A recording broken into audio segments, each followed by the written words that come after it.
isang nagsusumiklab na Sabado mga Summoners as we welcome you back dito sa second day ng ikatlong linggo ng Pro Gaming Series Summer 2017 powered by Bacchus Energy Drink. Kami po yung magiging shoutcasters for today. Kasama syempre si Arctic. I am Shinbu with the one for Ana and my partner Amplifier. Ladies and gentlemen, matutunghayan nyo sa ating schedule ngayon that we have exciting set of matches. Yes. First up, unang laban natin. Yes, it's gonna be actually between Team Manila Eagles and Infuse Esports. So, this is actually a pretty big match kasi gaya nga na sinabi ng coach nila kanina, dito natin malalaman kung today na ba masisecure ng TME yung slot nila for Rampage 2016. No? Kasi ito pag nakuhahan nila to, like the usual run that they does with other teams nila, 2-0, 10-0 na sila.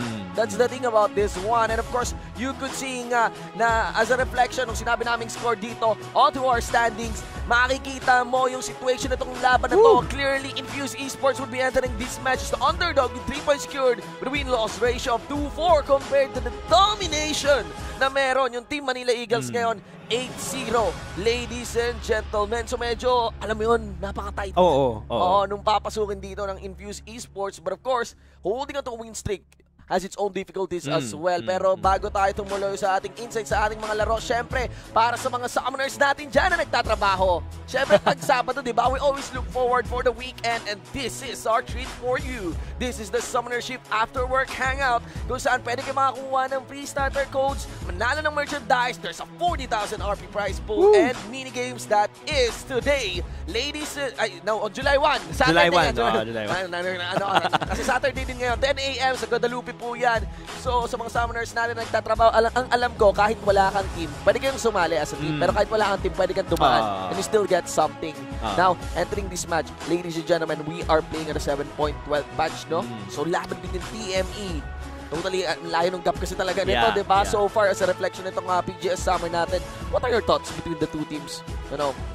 Well, yun na nga, gaya na sinabi mo kasi kanina, underdog talaga sila entering in this match. So, I think yung expectations ng Infused, I'm pretty sure as a team na pag-usapan na nila na we're not really entering this match para, expecting na mananalo tayo ng 2-0, for example. That's true. Well, of course, there's still a possibility that it will become 1-1. It's just that, syempre, kasi yung tanong doon, kapag yung TME kasi, natalo na yung Mineski tsaka yung IPT ng ganong ka-dominating, and looking at the state that Infuse is in, it's very unlikely that Infuse would win. But, at the same time, I think that kahit, the chances of them winning are very low, the best that they can do is probably to go into the game expecting to learn a lot from TME. Kasi that's the best part eh. Kapag kayo yung nasa bottom half ng 8 teams at nakakalaban nyo yung mga upper, for example, Mineski, TME, IPT, the best thing you can do is to learn from those games na kalaban nyo yung pinakamalalakas, tapos dalhin nyo siya para manalo kayo sa mga games na mas mataas yung chance na manalo ka. So for example, maybe if they face teams like ACA or TNC, if they can gain lessons and insights from their games against the stronger teams, baka malay natin, di ba, makaabot pa sila up to the upper half ng 8 teams natin. Let's see, of course. Siyempre, may bagong patch nga tayo nakakarating lamang. The reflections on that one, onto the drafting phase. Ladies and gentlemen, once again, Infuse Esports versus Team Manila Eagles. Yes, so again, malaki yung adjustment siguro na mangyayari dito kasi ang daming nagbago from patch 7.12. The changes were not major in the sense na halimbawa mid-season patch or ganun. Or in any sense like that. Pero there were tweaks not only to champions but to items as well. Yes. So it will be a pretty interesting patch. For example, there were buffs na pinag-usapan kanina on, for example, sila Jax or sila Rek'Sai. So I'm interested to see if there will be changes. Changes to champions parang not much eh. Ganyan. I'm curious, maybe siguro kung may pinakanasaktan doon, maybe on the Ivern, just on my own opinion. Pero the item changes eh. Diba? Yun yung makikita nating reflection kung ano nga ba yung mga adjustments na ginawa ng team na to. Pero yun nga rin eh, kakarating lang talaga nung patch na yun. So it's hard to say, kasi minsan, pag binasa ko kasi yung patch notes, minsan iisipin mo, siguro wala namang masyadong magbabago. Tapos biglang, 1 week later, yung SKT may ilalabas na kung ano-anong bago, diba? So, it's really hard to tell. Pero yun nga, yung naisip ko kanina, probably Jax or Rek'Sai might see some play kasi medyo consistent na yung buff sa kanila in the recent patches. But, we'll have to see. For the bans, it's gonna be Thresh, Saya, and Zac on the side of Infused, while for TME, it's gonna be Caitlyn and Kha'Zix. So, of course, for Saya, that's a very obvious ban kasi alam naman natin how Marky has played that on one. that Saya. He's So, very confident. Alam natin. So ano ngayon fallback ngayon ni Marky? Will that Jhin adjustment be enough for him to return on, you know, him spamming Jhin again, or will he just default to Kalista ulit? Diba? Yeah, it's hard to tell, no? Kasi yung Ashe currently is still up. Yeah. So that's definitely one of the picks that might come up aside from, for example, the usual. Of course, Varus, Kennen, which he actually also played, so it'll be pretty interesting to see if he'll bring that out. But Gragas is actually the first lock-in here, which is also pretty relevant a pick kasi pwede rin siya i-flex eh. You can bring him into top or jungle, although he has seen a lot of play in jungle recently. So we'll see if TME will decide to get Lee Sin, for example, as a response. But GLC, kung nakita niya nga naman yung ano niya, 'di ba, yung highlight. Yung big highlight moments niya, ng Zone Shen. JLC. Yes. That was a wonderful video to watch. So at medyo nag-up ang ating video editing skills. Ang ganda panoorin talaga diba? Achievements, mga kaibigan. Well, nag-up din yung buong community yung pagko-call out ng mga pasaway na players. Ayan, hindi na yung parang IGN yung sinasabi. May montage pa. Diba? May montage pa ngayon. Pero video nyo yan. Going back, lalo na naging available yung replay. Diba? Ang daming naging editor. Mga kaibigan. So going back, JLC so pinalusot yung Shen dito. I'm really curious despite that highlight play. Pero of course, there are many elements pa naman into a team aside from this Shen. But right now, I'm observing a tanky comp. Unang reveal ka agad dito ng Team Manila Eagles, and we have to take note of the changes nga sa Iron Solari, di ba? Which benefits the tank more. Kasi percent health na yung shield na binibigay ngayon ito. Whereas sagot naman dito would be an Ezreal. There are actually some adjustments to Karma, but maybe one of the biggest indirect buff to Karma would be the changes on the Athens, Holy Grail, adding more EP for per mana na dito ng Karma natin. Pero what about your thoughts composition-wise? Yeah, I'm actually curious kasi Shen and Jarvan were both locked in. We usually see both of these champions sa top lane, no? So I'm guessing this Jarvan's most likely going to be in the jungle because Shen is unlikely to go anywhere else. It's going to be a Lulu support, which the cancer within me says Jarvan support, pero may Lulu na eh. So I highly doubt TME would be doing that, no? Unless Rox feels a little bit experimental today. You know, Kalista tapos Jarvan. Well, pwede, di ba? Hagis mo yung Jarvan tapos Cataclysm, pwede, pwede. So we got a Lulu here. So far for the ban, second iterations ng bans natin. TME. Yeah, actually banning Talia, no? Yeah, to Invi there. And we'll see what else they decide to ban. If any AD carries will still be removed. TME doesn't have a carry yet. Gonna be removing Zed from Trevor as well. Played that one successfully over their past games. Galio actually being removed. Okay, so that's pretty interesting. They're targeting mid lane now, especially since Infused hasn't locked in their mid laner just yet. We'll also be seeing which one will be a jungler or top laner kasi Gragas can still flex. Twitch on Marky. Okay, so this should be pretty interesting. Kennen was also removed, so keep in mind, no, kapag binaban si Saya, I think Marky had decided na Kennen yung magiging bounce back option niya eh. So now that Kennen is also removed, we'll be seeing him on Twitch, which is not something we often see, no, because actually his 3 most used AD carries, I think, for this split, being Saya, Kennen, and Caitlyn, have all been banned. So we'll be seeing him on something we don't often see. Kahit nga yung previous split niya na Ezreal, kinuha ngayon dito ng Infuse. It's actually true. So let's see, the answer is gonna be an Ahri facing Ahri to be delivered in the mid lane. Yeah, it's gonna be Gragas jungle. in the jungle. Alright. And Casio. Okay, so this is jungle Jarvan. Okay. That's something we don't see that often. It's pulled out very, very infrequently. So I'm actually interested kung if Coops has actually been practicing this, no? Kasi I think he did used to play this a long time ago when it was still a relevant pick, no, yung Jarvan. So I'm interested. Cerberus pa lang ba? I think no, it was quite some time ago, no. I think it was at the time that IPT still had a sister team called IPT Blue. I think that was the time he still used to play that. But now, since Jarvan has been seeing a lot of play, we'll probably see Coops on this. Excited to see how he'll perform on it. Lulu is the last pick actually for. Rather Cassiopeia is actually the last pick, so that's going to be facing Invi on the Ahri. Trevor had a good run actually with his Cassiopeia. Despite kung makikita mo parang textbook, ang daming parang pang-dad sa kanya, Ezreal, Ahri, and this one. But of course, we're going to be having our featured matchup here, which is XD, XP versus Coops. Ladies and gentlemen, comparing the junglers here between Fuse and Team Manila Eagles, which for the most part leans more. Syempre kung saan may win streak. Kay Coops, medyo halata naman, no, na ganun talaga maglilin yung numbers, especially since TME has won 8 times straight without being defeated. So it's very obvious na ganun yung numbers na lalabas for our featured matchup. But again, just like we said, with these final compositions being locked in, Infused, they are coming into this game not necessarily to win everything, no, especially considering the spot that they're in, but hopefully facing the strongest team so far in the PGS for this split, they'll be able to learn a lot of things that they can use for their future games, so that hopefully, maybe they can make it to the top 4 and possibly get a slot for the playoffs. Of course, para naman sa side dito ng Team Manila Eagles, it would be just a test of consistency. Yeah. It would be just a test of consistency for them, ladies and gentlemen. So sa mga viewers natin yan, sa palagay nyo, sino kaya dito sa dalawa ang magwawagis? Will it be Team Manila Eagles or will it be Infused Esports? Malalaman po natin as we head on to our game.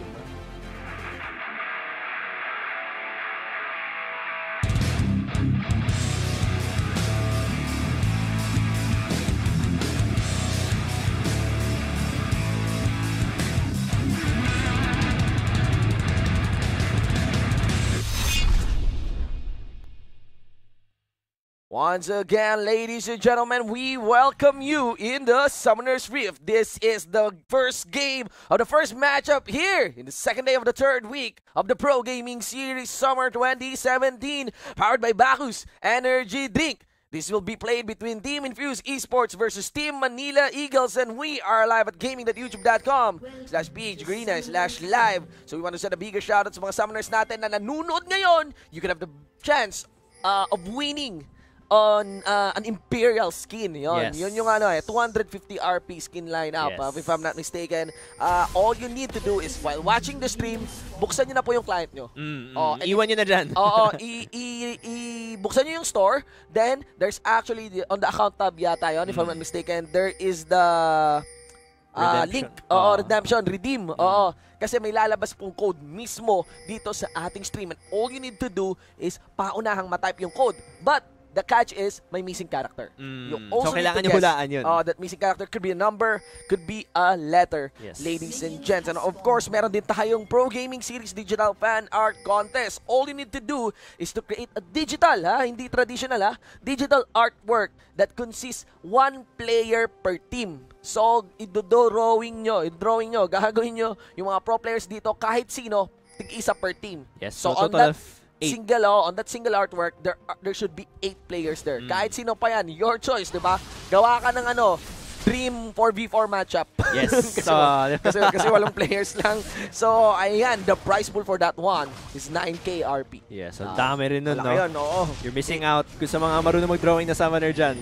Ilang ilang Nightbringer, Yasuo yun, tsaka Dawnbringer even, kahit bilhin mo sila pa ulit-ulit, di ba? Exactly. So now, we're here in the game. Yeah, still, Doran's shield. The nerf is not enough. Yes, sa mga hindi nakakaalam, medyo nagmahal po ang Doran shield natin. Nagka-price spike po sa grocery. Pero 50 lang. So you lose one potion, and that's pretty much it. And yeah, they still think it's a good deal. Yeah. In demand pa rin. So we'll have to see how this goes. No, again, Infused, just to remind you guys, are the underdog for this match. So TME undefeated at 8-0. And Infused at the bottom half of our 8 teams total. Yeah, interesting start here would be Trevor. Really going for an early aggression here. Put stacks up and burns onto EV here, no? Unang item would not be a Doran's ring, which is also changed. Rather gonna be the corrupting potion. No? So baka ayun, para kasi usually di ba nangyayari, yung mga mid lane, pag naalangan sa mid, pag recall, double Doran's ring. Double Doran's. Si Trevor naman, mamaya na ako magdo-Doran's ring. Actually. Pero we'll see, no? Kasi looking at the matchup, no, Invi and Trevor, so like we've said before, dito talaga sa TME, ang hirap i-single out kung sino yung carry talaga eh. Kasi all of the players on TME side, halos lahat sila superstar in their own right sa scene natin eh, no? Si JLC, one of the best top laners. Trevor, of course, a veteran, along with Marky, who has really risen in performance since around 2 splits ago. And now, looking at the matchup, no, Trevor on Cass and Invi on Ahri, that's a pretty interesting matchup, which usually leans on Ahri's side. But seeing Coops on this Jarvan, who can put a bit of pressure early on, as we're seeing now, I'm interested to see if Coops can put more pressure than he usually does. Kasi when you look at TME's lineup, he might be. He's actually the mid lane. Gonna go for Envy here. Then knock up the EQ combo. One flash in. Marshall gets, but it would be the final claw from Trevor that gets the first blood. Okay, naunahan ako ni Coops. Tatapusin ko pa lang yung sentence ko. Nakakabag-gank na siya. Testament. Yes, exactly. No? So again, no, Coops, kasi kapag tinignan mo yung history ng TME, looking back ever since they've been on IPT Blue, Coops has usually been the guy who would tend to disappoint back in the day.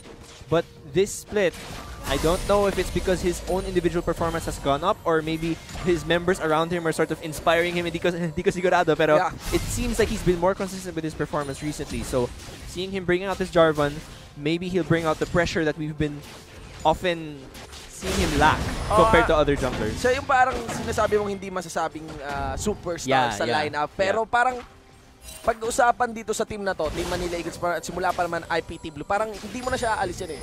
So he just goes well with the team. Overall, kahit anong maging mayroong ginawang adjustments dito sa team. He does what he needs to do. Ang dami na rin dumaan na players dito sa team na to. Another surprise tag here for Marky. But of course, there will be the tether coming in mula kay Sachi dito. But ayun, it gets cancelled here. Shield from Rock should be enough. And actually, Gragas was around the vicinity, pero wala continuation. They have no vision as well. It'd be really dangerous to commit to any 2v2. True. Actually saw Renekton with an early recall, TP back into lane with a longsword, control ward, and that Ruby. And meanwhile, Jarvan... Actually, no. Shen is going to mid. And I think we're gonna... Envy might just go down again. So they want to snowball Trevor here. All rotations coming in from these two muscle man of Team Manila Eagles. Shen and of course Jarvan. But we did see that Envy actually saw that coming, so he's gonna be safe here, and GLC will be the one to recall this time. Seems like so far, despite the early damage that Renekton has now, in terms of the... Another EQ combo here, plus another flash in. I think from GLC with the Shadow Dash. Receives the taunt by Envy. Wow. Hindi na... nakalapit pa naman si Trevor. May assist pa si Trevor. Grabe. JLC actually didn't recall. They actually decided to go all in for that. And this mid lane is starting at 1-0-1 at 6 minutes in. So this is actually very scary kasi this Twitch and Cassiopeia will probably get very scary as we hit the mid game. Supposedly, late game yung pinaka-next-sign yan, pero mid-game pa lang, nakakatakot na yan. Sasakit na yan. Especially with the Spanx and especially the items that he can get with the ambient gold that he has right now.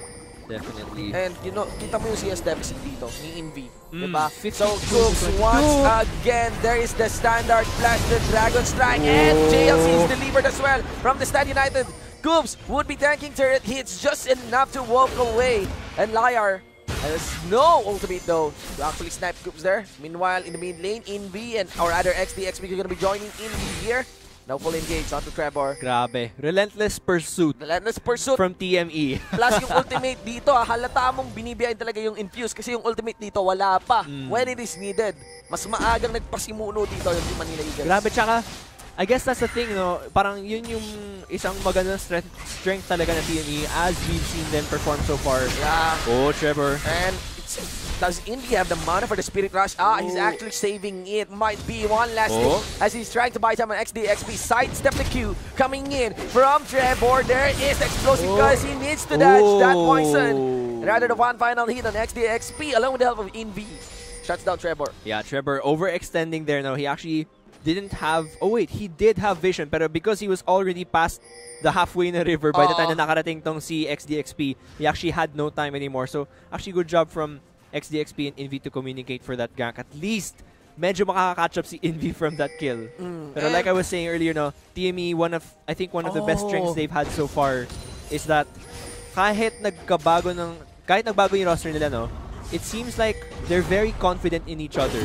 They trust each other a lot. So we've seen in so many ganks, in so many tower dives, there's no hesitation. Walang time na nasasayang kapag nagda-dive sila. Yes. And I do hope, kinuha to ni Envy just for the innate stats ng Doran Sling. Because, to tell you guys, compared than before, I wouldn't say it's not animal viable, okay? Because a pro player is doing it right now. But, I would say it's not as effective as before. Stacking Doran's ring right now, guys, in the patch 7.12, unique passive na po yung mana refund for every kill ng minion. So, hindi takbo yun, mga kaibigan. Now in the mid lane, another visitor by he lives! Walks away! How many health does Grabe. Very likely, baka 20 na lamang po yun. But another kill for Trevor. Pang ilang beses na yan, na halos 10 HP na lang halos yung natitira. But it's working, no? 4-1 so far. And 9 minutes in with the 2,000 gold lead. That's already big, considering the time of the game that we're in so far. First Drake is going to be the Ocean Drake. I don't know if they're going to put any pressure on that, but looking at the CS so far, it looks like bot and mid are both winning for TME. So, this should be a call, no? Na sana makasagot dito yung Infuse kasi right now, the one who's setting up the tempo for this early game should be TME. And there is a fun, you know, for that kind of aggression early game, you know, na there might be a tendency to go for the dive. You'd have to just anticipate sino ba yung shield dito ni JLC and maybe focus someone, mid fumble, maybe take 30 hits, then start the victory for a fight from there. Kasi looking so far at yung team ng Infuse, it looks like they have a pretty good siege comp. And here we go. There it is. All you need is to deliver JLC. And that one is put onto Marquis. Grabe. So, really the focus now here of TME, no, with JLC, you can tell is that JLC is not looking to get a lead at top lane at all. Ang ginagawa niya, his use for this team composition is really to snowball Marquis and Trevor. And he doesn't have to fight the Renekton here, but also Liar, there is the Ignitic. Will it be enough? Receives the body slam from XP. And of course, the standard Dragon Strike combo mula kay Coops dito. No kill is given to the TME, but domination is clearly favoring here the Red Side team. Yes, with a nice CS lead plus 2-0 to boot for Marquis. So, Trevor and Marquis are on a really good path here to carrying really quickly. Wow. Sobrang nag-spike talaga yung gold sa kanila in just a matter of 10 minutes. So, 4,000 gold lead at 10 minutes in. And they rolled aggressive masteries here. There is the Thunderlord for Jarvan. Usually, I mean, sometimes lang, 'di ba, pinipilian to ng ano, ng yung tankier na masteries. So really all in ang focus ng TME dito, not looking to have a long game actually. Oh, even si Shen hindi siya nag-Courage of the Colossus dito. Okay? So this is really interesting. Though the cost there for this gameplay so far, this style of TME, is that Renekton is actually up in CS now and he did get the top lane turret. So at this point in the game, JLC is actually gonna be slowed down a bit.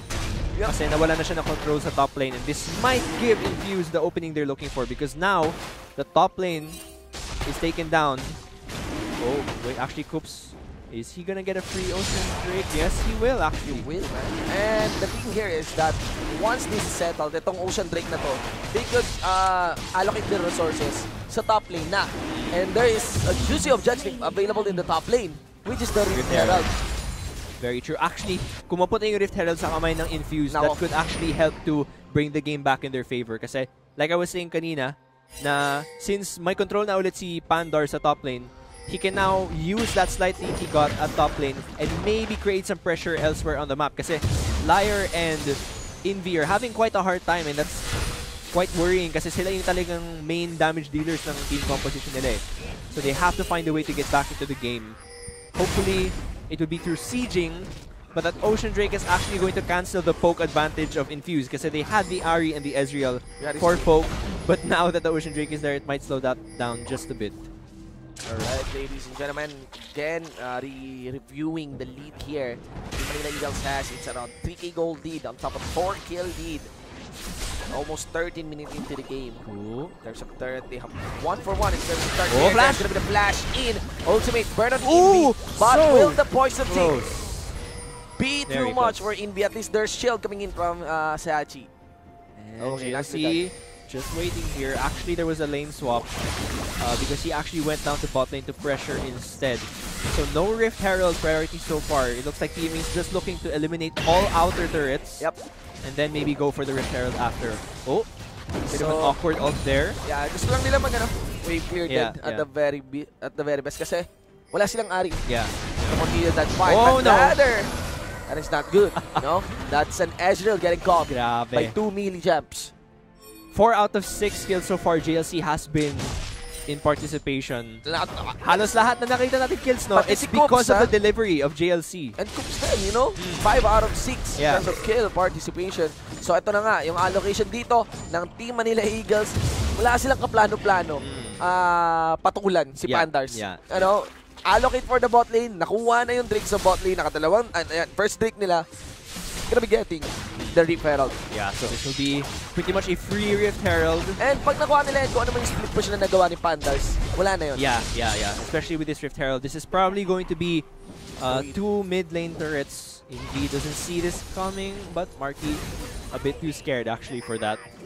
Especially with the charm. Although Ari still no core items at 14 minutes. Yeah, she's pretty useless, I have to say, at this point. Because usually by this time, you already want to have that Morellonomicon. But if the Cassiopeia opponent already has a Rod of Ages ahead of you, sobrang bad sign for mid lane. So, and welcome to the mid game. Yeah, pretty much. Bumilis na sobra yung game eh. Oo, na sinet up ng Team Manila Eagles. Overall with the help of Coops. So we'll have to see now. Since Rift Herald was already taken, this is probably going to be a setup for a mid lane push. And then they'll probably move over the top lane and take out all of the outer turrets. The question is, what does Infuse do at this point? Because they're very much behind, though. 4,000 gold at 15 minutes in. And I was saying during the pick and ban phase na maybe the advantage here would have been the sieging.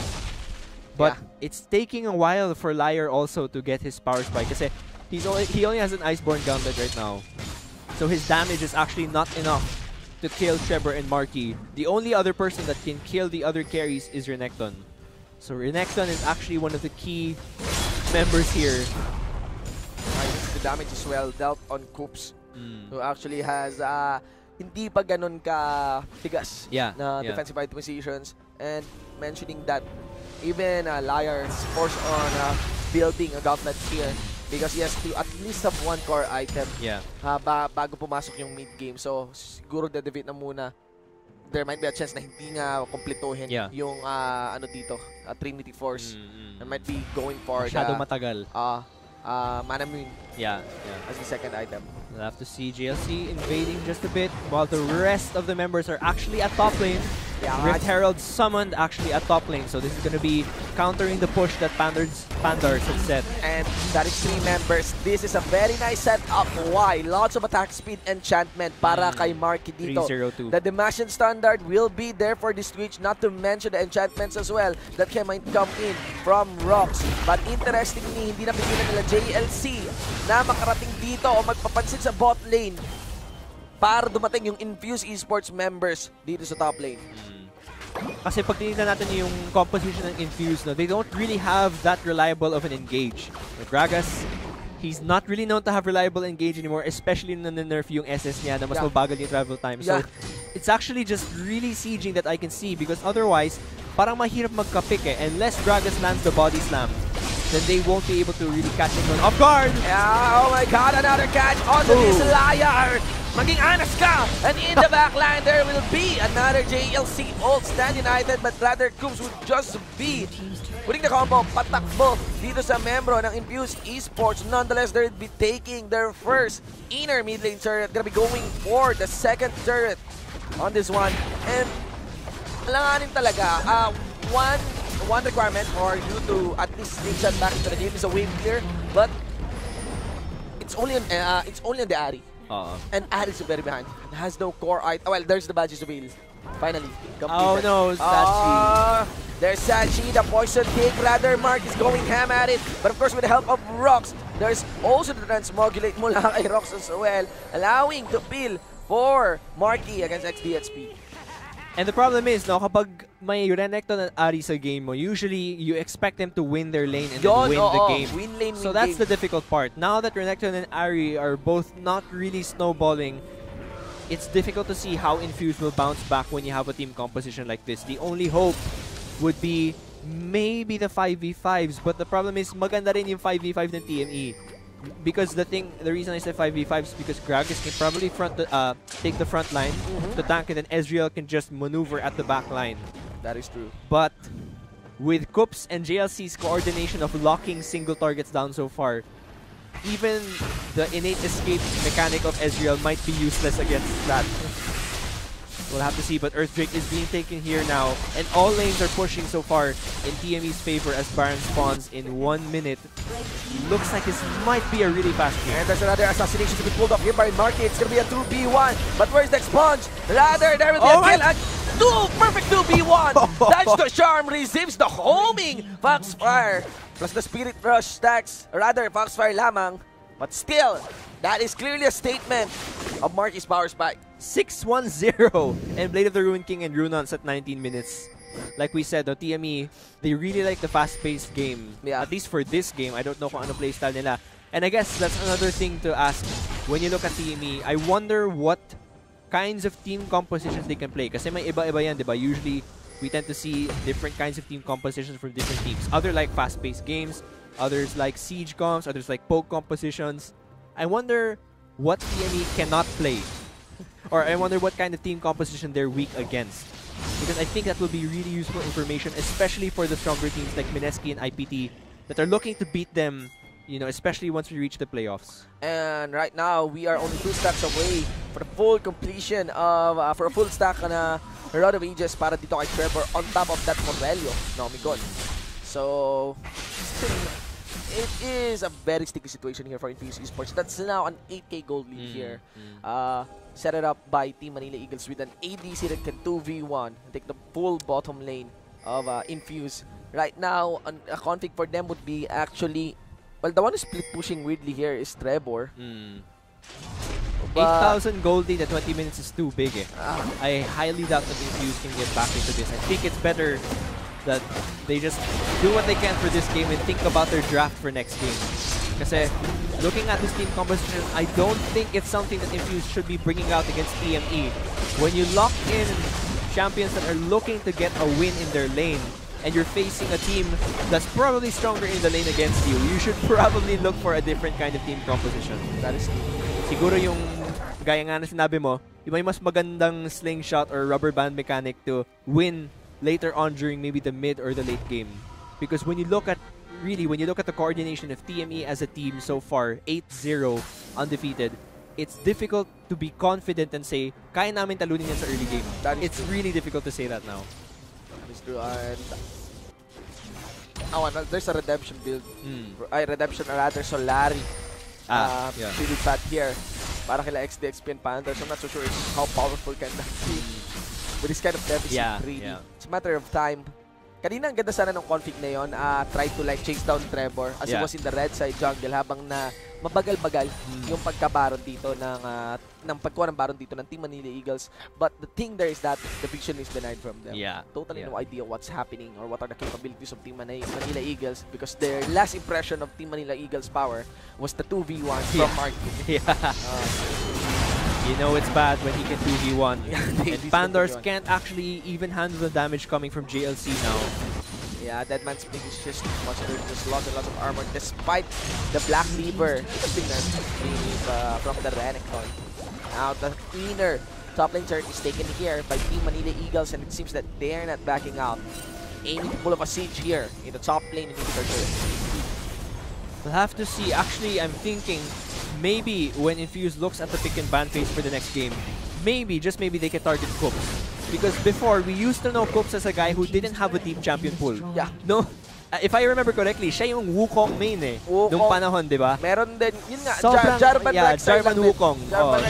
Sobrang liit ng champion pool na niya dati. So maybe if they can target Marky and Coops during the pick and ban phase, that might help because I think it's kind of useless to focus Trevor and JLC. They have pretty deep champion pools as far as they're concerned. So maybe if they target Coops, they can disable him and slow him down. Kasi I would say he was pretty instrumental to a lot of the kills that TME got this game, no? Yeah. A lot of the early pressure came from both JLC and Coops. But maybe they can disable Coops' champion pool.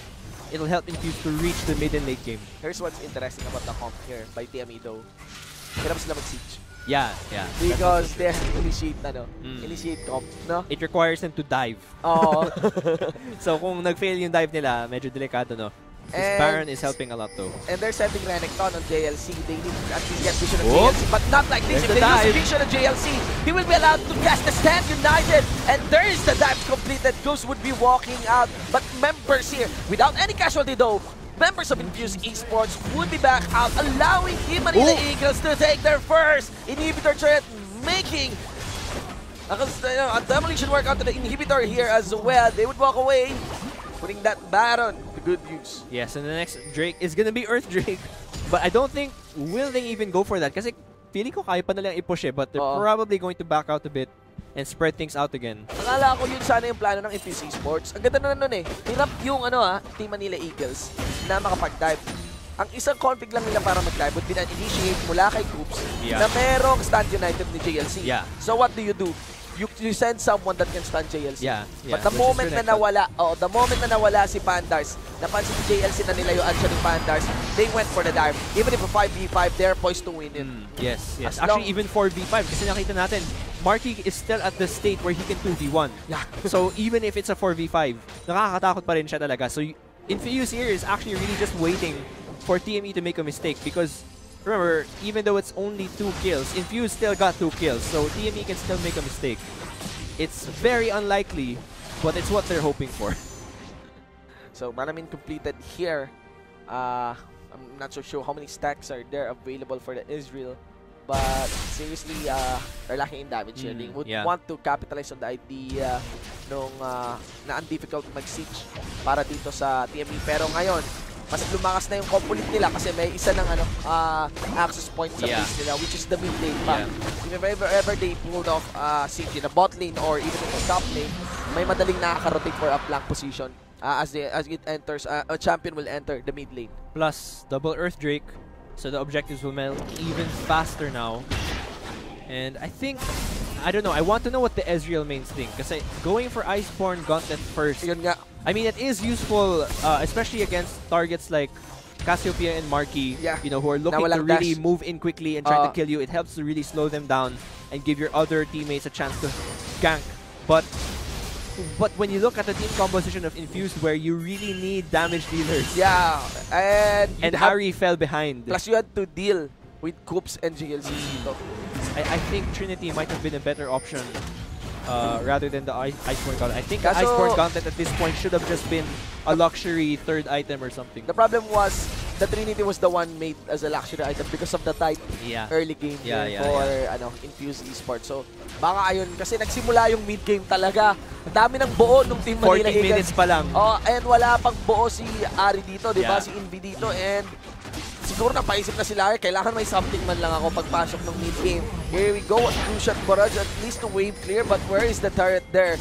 2 doors opened up against the base of Infuse Esports. It's a matter of time. It's a matter of initiation as Trevor is ushering the minions onto the final inhibitor turret.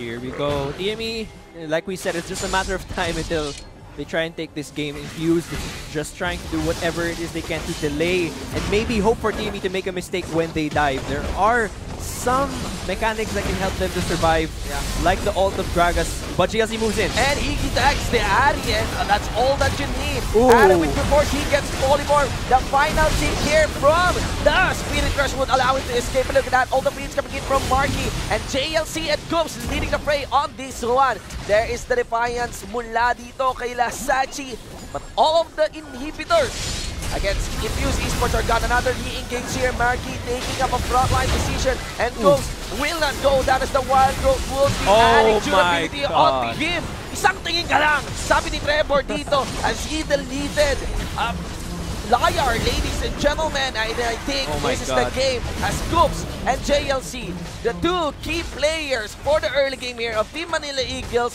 will give them their 9th victory. 9 consecutive victory. GGWP for TME. TME continuing their win streak now, just like you said, 9 wins so far, undefeated. Again, we did expect this to happen. Infused was the underdog team and TME are the strongest team, so it really was expected that that was going to happen. But it doesn't mean that there's nothing Infused can get out of this. There were a lot of things to learn. I do think that one of the most important things Infused has to think of is about, because we can't deny it, League of Legends is a very cerebral game. There's a lot of strategy involved, especially when you're playing in a professional league. So I guess for teams like Infused, and I think that goes for all new teams now, It's really about knowing what team compositions work for you and which ones you should use against your opponent. Kasi nakita natin sa game na to, Infuse came in with a team composition that's looking to get a lead during the early game. But the question is, can you get an early game lead against currently the strongest team in the PGS, which has such good coordination for ganks? We've seen their tower dives. They're near flawless right now. So when you look at that form, maybe Infuse has to think about anong bang nasa yung weakness, ano bang champions tsaka team compositions yung ilalabas natin or when we're against a team of this caliber. Ano yung pinakamalapit natin win conditions. Yeah. My suggestion, if I was Infuse Esports, kung ano lang yung alam ko, I might try to guess and target Coops na as you mentioned on the bans. Bandage Jar ban, Banda Rek'Sai. There might be no need to Banda Rek'Sai kasi nga so far oh my God. Seriously, right now, Marky was allowed to snowball pero hindi nga lang yan. Ang kwento niya na ay nasa mid lane din eh. Yeah. 19,000 damage. Yeah. What the hell? Pero yeah, I don't think we need to say anything about Marky and anything about TME as a whole. We've seen their form throughout the split. They've really changed as a team compared to the previous splits that we've seen. It's just a matter of, I think if, again, and just to remind you guys, kung 2-0 to, kung 2-0 yung match to, TME will already be locked in for a slot for Rampage. No? So, Rampage mismo, no? Yeah, so it's gonna be a really, so far, easy but well-deserved secured slot for TME. What was the biggest win streak ba? I'm not sure, but was it on Mineski or eto na ba yun? Before this, na I think before this it may have been War Gods, but I'm not so sure. I'm not so sure. Well, we'll review that one, ladies and gentlemen. But what matters now is 9-0 na po on Team Manila Eagles. Again, one of my advice is for Infuse Esports to check that early game. Yeah. Kasi yung early game na yun, yung susi dito para sa TME for this game. For this game 1, it's still another game and anything goes by default in the Summoner's Rift. We have been your shoutcasters for this game at magbabalik po kami sa game 2. Ladies and gents, I am Shibu with the one for an eye and this is Amplifier. Ladies and gentlemen, for the Pro Gaming Series Summer 2017. But GLC moves in. And he tags the Arian. That's all that you need. Adequate before he gets polymorph. The final thing here from the Spirit Crush would allow him to escape. And look at that. All the beats coming in from Marky. And JLC and Goops leading the fray on this one. There is the Defiance mula dito kay Lasachi. But all of the inhibitors against Infuse Esports are got another re-engage here. Marky taking up a frontline position. And Goops will not go down as the Wild Growth will be adding durability on him. Isang tingin ka lang, sabi ni Trevor dito as he deleted Liar, ladies and gentlemen. I think this is the game as Goops and JLC, the two key players for the early game here of Team Manila Eagles, will give them their 9th victory. 9 consecutive victory. GGWP for TME. TME continuing the